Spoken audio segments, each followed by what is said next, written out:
Live from WFSB, Connecticut's #1 local news, this is Channel 3 Eyewitness News at 7.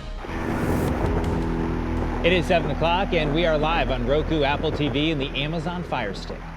I kind of find that just unacceptable, to be honest with you. We're going to be focused like a laser beam until each and every one of you gets your service back. Hundreds of thousands of people are still waking up without power this morning. As we continue to deal with the aftermath of Isaias, this morning Eversource says restoration will be substantially complete by Tuesday at midnight. That would mark 1 week after Tropical Storm Isaias hit Connecticut. Let's give you a look at the Eversource outage map. Right now, 469,000 customers are without power. We're continuing to monitor those numbers. We'll bring you updates when we can. This morning, questions remain over why Eversource didn't devote more resources to being ready before the storm arrived. The company says it has more than 700 crews across the state working to get the power back on. They told state regulators that they expected between 125,000 and 380,000 outages. The final number, though, was twice that. Now state politicians are looking for answers on the communication gap. We've had some frank and honest discussions with Eversource in particular. As Tammy said, they've got twice as many people in the field today as they had yesterday, and they promise they're going to have twice as many again in the next day or so. Now, whether we're going as fast as each community would like, that's something we work hard at, but we cannot satisfy everybody's needs all at once. State utility regulators say they're moving forward with an investigation into Eversource and United Illuminating and their preparations for the storm. I want to hear that maybe they made some mistakes and they need to be accountable for their actions. In the town of Hebron, almost 100% of Eversource customers are still without power this morning. Residents are angry and believe lessons from past major outages may have been ignored. 4 or 5 days maybe is acceptable in a situation like this, but 10, that's a lot. We've talked to them several times a day, and they're still getting their resources together. Last night, our crews did see a few Eversource trucks beginning to make their way into town. It's a similar feeling in many communities. Last night, town leaders from Ellington, Manchester, Tolland, and Vernon called Eversource's storm response a, quote, epic failure. They're now demanding action from the company to support local recovery efforts. And there is some good news to tell you about this morning for those people who take a train. Metro North service between Stamford and New Haven is back up and running. Service was halted due to debris from the storm on the tracks. Trains are also running again between New Haven and New York City, but only on a weekend schedule. Most bus service right now is also running on a weekend schedule. Meantime, some more good news to tell you about. Lake compounds in Bristol will reopen later this morning. It had been closed over the past few days as cleanup crews and staff picked up branches and other debris there. Much of the area also dealt with power outages. The gates will open at 11 a.m. And a reminder, if you don't have power, you can always watch our news on the Channel 3 streaming app. You'll also find updates and briefings on power outages and restoration efforts streaming all day long. All right, I'm meteorologist Melissa Cole with your Channel 3 early warning forecast, and we are watching a little bit of rain out there early this morning, and then we're also going to be keeping an eye on some cooler than normal temperatures today too, so that's some good news. Let's check out the latest. Now, the hurricane tropical outlook has actually been updated to include more named storms. It's forecasting to be a busy season.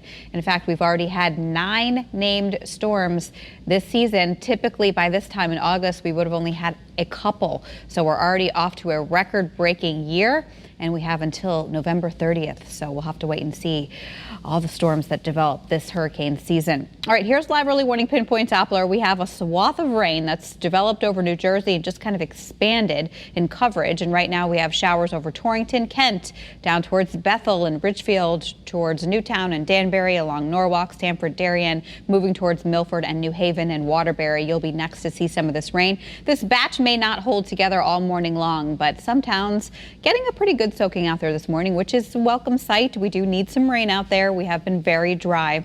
And of course, ECS only really brought us a wind and not much rain. We missed out on the heavy rainfall. The real heavy rain from this system, which is a stalled out frontal boundary, will stay to the south of the Connecticut border. But again, we have the chance for some scattered showers later this afternoon and a few more showers tomorrow as that front hangs nearby. So here's a look at futurecasts as we go on through time here. Again, forecasting a lot of the rain to stay south of Connecticut.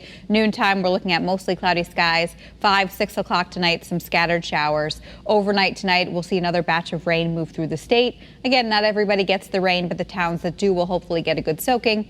And then for tomorrow, we're going to be dealing with clouds and again the chance for some scattered showers. Now the heat, that's going to be with us too. Not today, not tomorrow, but Sunday we'll be back up to 90, and we've had 29 days this season so far in the 90s. An average summer would be 17 days. The record is 38 degrees. 38 days, I keep saying degrees. That was set back in 1983, and it's quite possible we could get close to that record. iCam in stores shows cloudy skies overhead. Same thing with New London, where it's 68 degrees. We'll check out downtown Hartford, kind of a gray day with temperatures there also at 68. We're in the 60s everywhere. Dew points are in the low 60s. It's not terribly humid, so it's a fairly comfortable day out there today in terms of temperatures. Good news for everybody that doesn't have power. You can leave the windows open. No need to crank the AC today. 82 in Hartford, 78 New Haven, 79 in Norwich. Overnight tonight, again, leave the windows open, get some of that fresh air in. We'll be between about 60 and 65 degrees for overnight lows. For tomorrow, we'll climb into the middle 80s with the chance for some scattered showers or maybe a thunderstorm. Sunday's a dry day, but hot. And then Monday through Thursday, we're really heating things up with low to middle 90s. Eric? All right, Melissa, thank you. We turn now to the latest on coronavirus in our state. For the third day in a row, there are no COVID-related deaths in our state. In the last 24 hours, nearly 9,000 tests have been performed. 20 were positive. Hospitalizations are up by 7, with a total of 66 people being treated for COVID in our hospitals. Meantime, across the country, coronavirus has claimed now more than 160,000 lives. One widely used disease model says that number could approach 300,000 by the end of the year. Researchers say if most people wore masks, it could save an estimated 70,000 lives.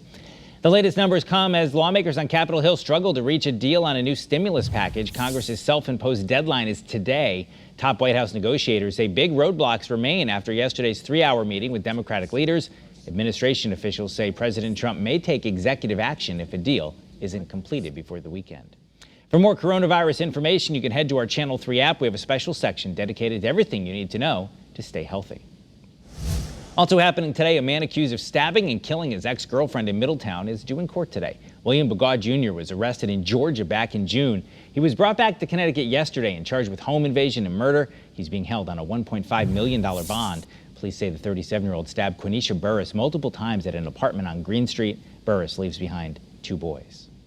Thank you for tuning in to this edition of Eyewitness News. Remember, you can get news and weather updates anytime you want them. Just turn to the Channel 3 app. Thanks for watching. Have a great Friday.